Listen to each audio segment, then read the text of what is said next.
ஐரோப்பா ரஷ்யாவுக்கு எதிராக போட்ட பொருளாதார தடைகள், முக்கியமாக ரஷ்யாவோட இணைச்சிக்கு ஐரோப்பா போட்ட பொருளாதார தடைகளால் ரஷ்யாவை பார்த்து தான் நிறைய பேர் சிரித்தாங்க. ஆனால் இன்னைக்கு நிலைமை தலைகளாக மாறியிருக்கு.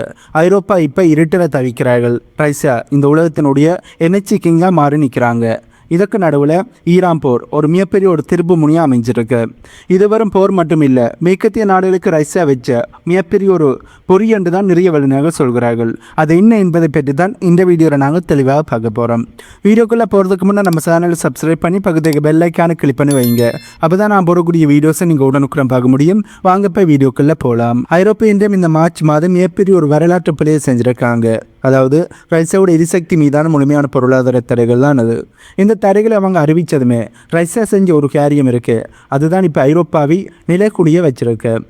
ஐரோப்பா என்ன பிளான் பண்ணாங்கன்னா, நாங்கள் மெல்ல மெல்ல ரஷ்யா மேலே இருக்கிற சார்பை குறைச்சிப்போம், ரஷ்யாவை நம்பி இருக்கிறதை குறைச்சிப்போம், 2027 முழுசாக ரஷ்யாட்ட இருந்து எரிச்சி வாங்குவதை நிறுத்துவோம்னு சொன்னாங்க. ஆனால் ரஷ்யா என்ன சொல்கிறாங்கன்னா, எங்களை மிரட்டுறதுக்கு நீங்கள் யார், உங்களுக்கு தேவைப்படும் போது மட்டும்தான் நாங்கள் கேஸு தரணுமா, இப்போவே நிறுத்துகிறோம்னு சொல்லி மார்ச் மாதம் ஐரோப்பாவில் இனிமேல் குளிர் குறையாத நேரத்தில் கேஸுக்கான வாழ்வை இப்போ ரஷ்யா தரப்புலேருந்து முழுமையாக க்ளோஸ் பண்ணிட்டார்கள். அதாவது ஐரோப்பாவுக்கு கொடுக்கின்ற கேஸை முழுமையாக ரஷ்யா நிறுத்திட்டாங்க. இதுதான் புடின் அவர்களோட மாஸ்டர் ஸ்ட்ரோக்காக பார்க்கப்படுது. ஐரோப்பாவோட முதுகெலும்பு கேட்டால் அனைவருக்குமே ஜெர்மனியினுடைய தொழிற்சாலைகள் தான் ஞாபகம் வரும். கார்ப்பரேட் நிறுவனங்கள், கெமிக்கல், பாக்டீரிகள் எல்லாமே ரஷ்யாவோட மலிவான கேஸை நம்பித்தான் இவ்வளோ காலம் இயங்கி கொண்டிருந்தது.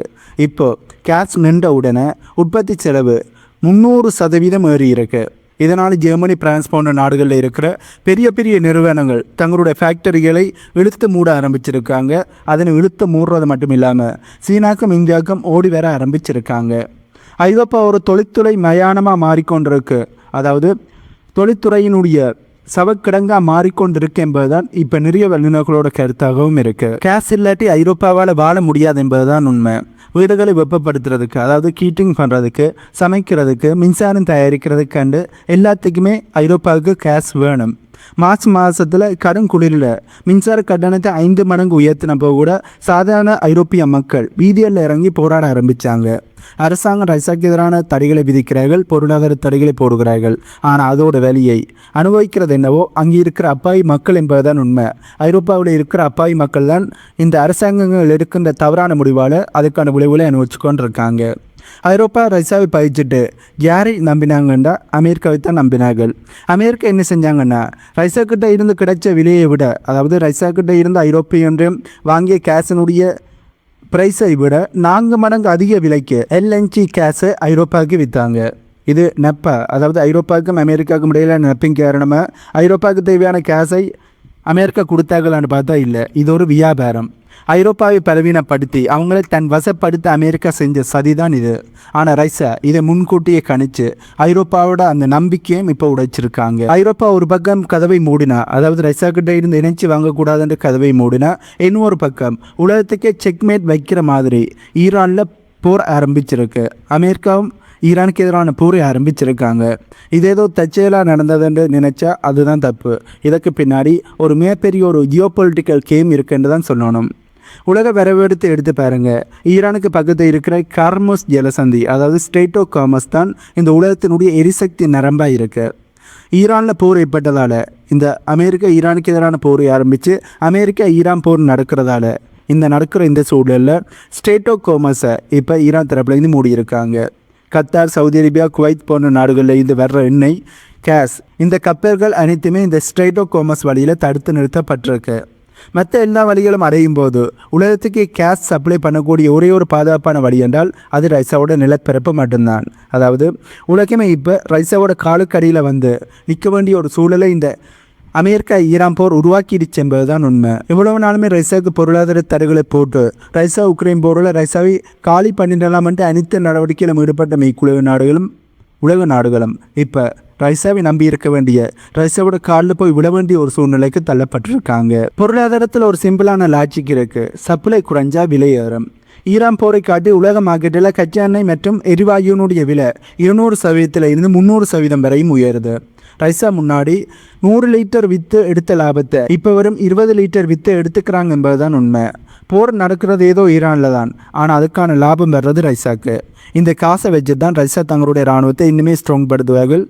நவீனமயப்படுத்துவார்கள். சரி, இந்த ஈரான் போரில் ரஷ்யா வேடிக்கை மட்டும்தான் பார்க்குறாங்கன்னு பார்த்தா அப்படி சொல்ல முடியாது. ஈரான் பயன்படுத்துகிற பல நவீனமான ட்ரோன்கள் மற்றும் மிசைல்களுக்கு பின்னாடி ரஷ்யாவோட தொழில்நுட்பம் இருக்குது. பதிலுக்கு ஈரான் என்ன பண்ணுறாங்கன்னா, ரஷ்யாவோட எரிசக்தி ஆசிய நாடுகளுக்கு போகிறதுக்கு தேவையான எல்லா உதவிகளையும் செய்கிறாங்க. உனக்கு நான் பாதுகாப்பு தாரேன், எனக்கு நீ மார்க்கெட்டை திறந்து விடு. இதுதான் இந்த ரகசிய ஈரானுக்கும் ரஷ்யாவுக்கும் இடையில ரகசியமான ஒப்பந்தம் என்று சொல்லப்படுது. இதுவரைக்கும் உலகத்தில் கச்சா எண்ணெய் வாங்கணுமென்றா அமெரிக்காவோட டாலரில் தான் வாங்க முடியும். அமெரிக்காவோட டாலர் இல்லாட்டி உங்களால் கச்சா எண்ணெய் வாங்க முடியாது. ஆனால் இப்போது ரஷ்யாவும் ஈரானும் சேர்ந்து டாலர் எங்களுக்கு தேவையில்லை, எங்கள் நாட்டு பணத்திலே நாங்கள் வர்த்தகத்தை பண்ணிக்கலாம், எங்களுடைய கச்சா எண்ணெய் பரிமாற்றத்தை செஞ்சுக்கலாம் என்ற முடிவை எடுத்திருக்காங்க. ஈரான் போர் காரணமாக உலக நாடுகள் பதற்றத்தில் இருக்க ரஷ்யா அந்த நாடுகளுக்கு மிகப்பெரிய ஒரு சலுகையை கொடுக்குறாங்க. எங்ககிட்ட ரூபிள் கொடுத்து கச்சா எண்ணெயை வாங்கி கொள்ளுங்க, அதாவது எங்ககிட்ட இருந்து உங்களுக்கு கச்சா எண்ணெய் கிடைக்கும், பட் அதுக்கு நீங்கள் ரூபிள் கொடுக்கணும்னு சொல்கிறாங்க. இதனால் அமெரிக்காவோட மிகப்பெரிய பலமான டாலர் ஆதிக்கம் இப்போ ஆட்டம் காண ஆரம்பிச்சிடுச்சு. மேற்கத்திய நாடுகள் ஈரானை தாக்கும் போது ரஷ்யா சும்மா இல்லை, ஈரானோட எரிசக்தி கட்டமைப்பை ரஷ்யா பாதுகாக்கிறாங்கன்னு சொல்லப்படுது. இது எந்த அளவுக்கு உண்மைன்னு தெரியல, பட் இப்போ நான் செய்தியில் வெளியே வந்திருக்கு. ரஷ்யாவோட கேஸை ஐரோப்பாவுக்கு அனுப்பாமல் ஈரான் வழியாக இந்தியாவுக்கும் சீனாக்கும் கொண்டு வர்ற பாதையை இப்போ முழுசாக ரஷ்யா திறந்துட்டாங்க. இதுக்கு பேர் INSTC. இதுதான் புதிய பாதை. இந்த பாதை தான் இப்போ ஓப்பன் ஆகி இருக்கு. இந்த வர்த்தகம் எதுவுமே அமெரிக்காவோட டாலரில் நடக்கல, ரூபிள் மற்றும் ஈரானிய ரியாலில் தான் நடக்குது. இதனால் அமெரிக்காவோட பொருளாதார ஆதிக்கம் இப்போ மண்ணை கவிக்கிட்டு இருக்கு என்பது தான் உண்மை. ஒரு பக்கம் அமெரிக்காவோட இராணுவம் மண்ணக்கவுது, இன்னும் ஒரு பக்கம் அமெரிக்காவோட பொருளாதாரம் மண்ணக்கவ ஆரம்பிச்சிருக்கு. இந்த ஆட்டத்தில் இந்தியாவும் சீனாவும் ரொம்ப புத்திசாலித்தனமாக ரஷ்யா பக்கம் நிற்கிறாங்க. மேற்கத்திய நாடுகள் எவ்வளவோ அழுத்தம் கொடுத்தோம், இந்தியா ரஷ்யா கிட்ட இருந்து மலிவு விலையில் எண்ணெய் வாங்குறதை நிறுத்தவே இல்லை. ஏனெண்டா ஐரோப்பா அடியலாம், ஆனால் ஆசியா வளரணும் என்பது தான் ரஷ்யா உறுதியாக இருக்கின்ற முடிவு. ரஷ்யாவோட இந்த ஆசிய பார்வை தான் இன்னைக்கு உலகத்தினுடைய புதிய சக்தியாக பார்க்கப்படுது. இவ்வளவு நாளும் இருந்த ஆதிக்கம் உடையிறதா பார்க்கப்படுது. இவ்வளவு நேரம் நாம் பார்த்த எல்லா விஷயங்களும் ஒரு உண்மையைத்தான் சொல்ல வருது. 2026 மார்ச் மாதத்தில் ஐரோப்பா போட்டு அந்த தடை ரஷ்யாவோட கதவை மூடையில், மாறாக ஏசியாவினுடைய பொற்கால கதவை திறந்து வச்சிருக்கு. ரஷ்யா ஐரோப்பாவுக்கு கொடுக்கிற காசை பேன் பண்ணி இருப்பது ஐரோப்பாவுக்கு தான் மிகப்பெரியடியாக விழுந்திருக்குன்னு சொல்ல முடியும். இவ்வளோ நாளும் ரஷ்யாவுக்கு எதிரான பொருளாதார தடைகளை போட்டு ஐரோப்பியிடம் இன்சர்வ் பண்ணினார்கள். இப்போ ரஷ்யா பதில் பொருளாதார தடைகளை போட்டிருக்கிறார்கள், அது ஐரோப்பாவுக்கு வலிக்குதான். இன்றைக்கி ஈரானில் போர் நடக்குது, ஐரோப்பாவில் பனி பொழியுது. ஆனால் மாஸ்கோ மட்டும், அதாவது ரஷ்யா மட்டும் ஏன் சிரிச்சுக்கிட்டு இருக்காங்கன்னா, அதிகாரம் இப்போ மேற்குலக நாடுகளோட கையில் இல்லை. ஒரு காலத்தில் உலகத்தை ஆட்டி படைச்ச பெட்ரோ டாலர் இப்போ அதோட கடைசி மூச்சை விட்டுக்கிட்டு இருக்கு என்பதுதான் உண்மை. ரஷ்யா ஈரான் கூட்டணிங்கிறது ஒரு வியாபாரம் மட்டுமில்லை, அது ஒரு அமெரிக்க அதிகாரத்துக்கு எதிராக கட்டப்பட்ட ஒரு இரும்பு கோட்டையாக தான் பார்க்கப்படுது. இப்போ ஐரோப்பாவை பார்த்து எனக்கு என்ன கேட்க தோணுதுன்னா, நீங்கள் ரஷ்யாவை தனிமைப்படுத்த நினைச்சிங்க, ஆனால் இப்போ உலக வரைபடத்தில் நீங்கள் தான் ஒரு மூலையில் தனிச்சு நிற்கிறீங்க. ரஷ்யாவோட கேஸ் இல்லாமல் உங்கள் வீடுகள் குளிரலாம், உங்களுடைய வீட்டில் எதுவுமே நடக்காமல் இருக்கலாம், உங்களுடைய வீடு உரைப்பணியில் உறைஞ்சு கூட போகலாம். ஆனால் ரஷ்யாவோட இந்த மாஸ்டர் பிளான், இதன் மூலமாக மொத்த உலக அரசியலும் இப்போ சூடாகி இருக்கு என்பதுதான் உண்மை.